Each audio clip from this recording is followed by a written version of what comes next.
Welcome back to the Weekly News Wrap-Up. I'm Leah Haslage with your look at arts and entertainment. All About Beer magazine recently held their World Beer Festival at North Coast Harbor Dock 30. Participants were able to sample over 200 beers from all over, and there was a special focus on Ohio's brews. Check it out.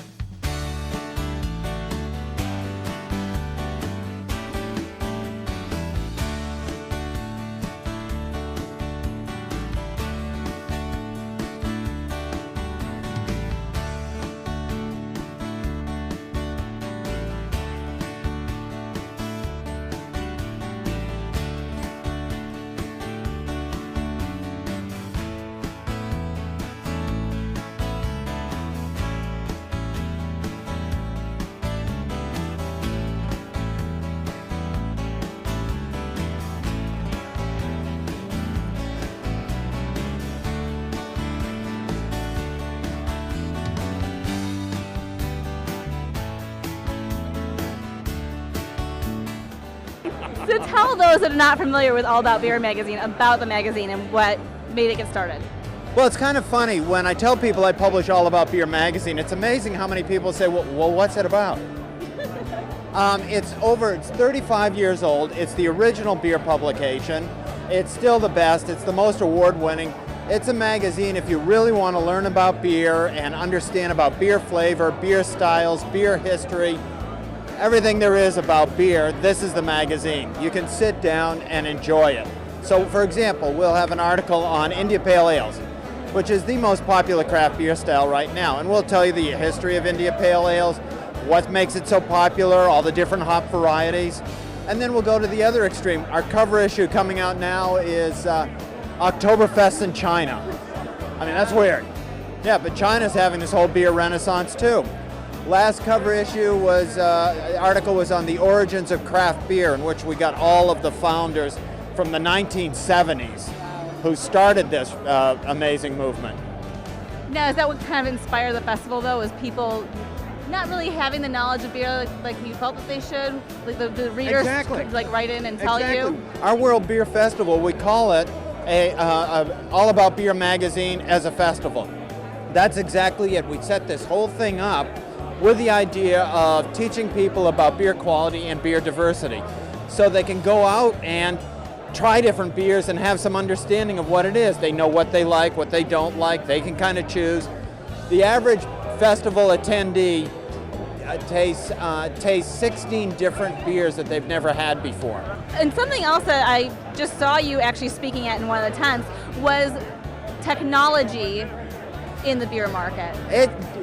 It's crazy, but ever since I started in this industry in the early 1980s, technology and craft beer go hand in hand, and I don't really understand it, but craft beer lovers, they're more likely to be way into technology, and they're also more likely to be outdoor recreation types.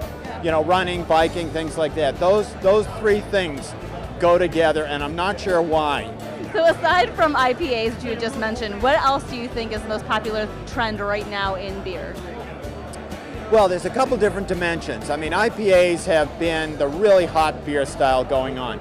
Another style that I think is really fabulous during the summer, and I'm seeing a lot of them, is a Kolsch, K-O-L-S-C-H. This is just a drop-dead gorgeous summer beer. Light, refreshing, slightly fruity. Another style that I've noticed a lot of brewers are starting to brew is the brown ale. And your average beer drinker, this is not a bad beer because, you know, you were raised on Pepsi and Coca-Cola. Well, a brown ale has got that carbonation, it's got a slight cola finish, it usually has a low alcohol content, like, 4.5, 5. So those are two styles to look for. Now then, at the other extreme are beers that just really screw with a style, like this is a vanilla porter. They put vanilla beans in. Now, it tastes fantastic. That's just a crazy style. And then the second thing is barrel aging. Yeah, I noticed that's been huge lately. It's amazing what's going on with barrel aging. And that's when the brewer becomes the real artist, because you really don't know, and you've got to be really on top of your game to, get it just right. Because you can mix up bacteria, you can mix up off ingredients, like chamomile.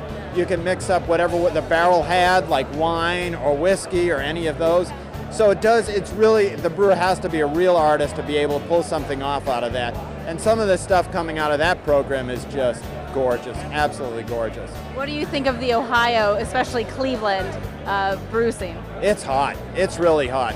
I think I came through here maybe 2005, and Great Lakes, of course. But there wasn't a lot else going on. And now, one of the reasons we wanted to do the Cleveland Festival is how it's just exploding. And the beers being made in this town, they cover the whole gamut. They're all exciting. And I've been here for 3 days. My beer wrangler's been here longer. Haven't found a bad beer. They're all fabulous, they're all interesting. It's pretty amazing. All right, Brock, food pairings are so important when it comes to having your beer and spirits. Tell us why it's so important, though. Well, first of all, you come to have a good beer, you should be able to have a good meal with it, right? So what we do is, if you look behind me, we have 2 different farms that we operate out of. We take those, we take local cheeses, which I brought in, different meats, and we pair them with all of our good beers. So you figure you have a spicy meal, you can get some bold cheese or some sausage to go with some IPA. You get dessert, we pair it well with our Evan Fitzgerald. So I think people are used to the wine and food, and now it's beer and food. I mean, every month we do what we call a brewmaster's dinner, where we have 5 courses paired with 5 different beers, just to show people how much easier it is to pair food with beer and also cook with the beer. Now, for people that are new to it, what's a simple way to know what kind of beer to pair with your food if you're brand new to all of it? I would honestly say if you're brand new to it, you take some of the lighter beers like a Dortmunder or a Pilsner, make a chicken salad or something like that, or even a chicken sandwich, and start tasting. Just start tasting, and you'll be able to know the flavors will come to you if you have to taste it. Yeah. And what's going to be coming up with Great Lakes? What new products can we see the rest of summer and into fall? We're having our 25-year anniversary this year coming up in August, so that's coming up. And then we just hired a new pastry chef, so we'll be doing desserts in-house.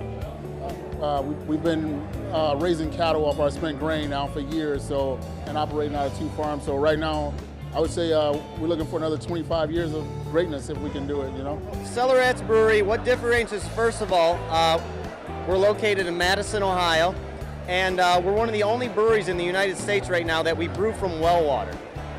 So our beers have a lot more character to them because we're using the natural kind of, I like to say, ingredients that come from well water. Well water is different all over the United States depending on clay or sand soil and different minerals that really travel throughout the United States underground that we really don't know about. That really differentiates us right there. The other thing that makes us different, we're also affiliated with a winery. We're the very first winery brewery collaboration in the United States. So our partner in this is Debonnaire Vineyards, also in Madison, Ohio. What made you decide to get involved in beer to begin with? I've just always been a giant beer dork. I love beer. I love the idea of, I kind of see it as being an artist. Like you see artisan, the word. That's kind of in turn where craft is. It's something that you create, you get crafty, you're an artist. You're creating something. You're not making yellow fizzy water. Tell us about the beer you're holding on right now. The beer I'm holding right now is our Pride of Cleveland Pilsner. It's a Bohemian style Pilsner. It's 100% Saaz hop. And on a day like this with the sun, it's easy drinking and has a nice little hop finish to it. And when we last saw you, which was back in November for the whole launch of Rehive at the People's Party. Absolutely. How's it been going these last 7-8 months? You know what, it's been really exciting to be embraced by a new industry for us. As you know, Rehive Ale for us is a happy accident. It's not where we thought we would be up at this point, but the market has received us so well. And we're pretty sure that's because the story's authentic, the honey's local, and the liquid in the bottle is awesome.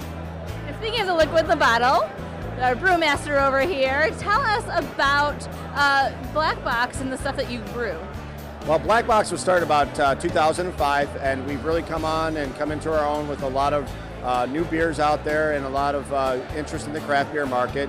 One of the unique things we do is we try to stay local, of course, but we use nice ingredients or more natural ingredients, one of them being the honey for Ann's product here, but also we do a cucumber wheat, which is very unique, and we use fresh grown Ohio cucumbers. So we'll get a name out there for unique beers, but also fresh beers.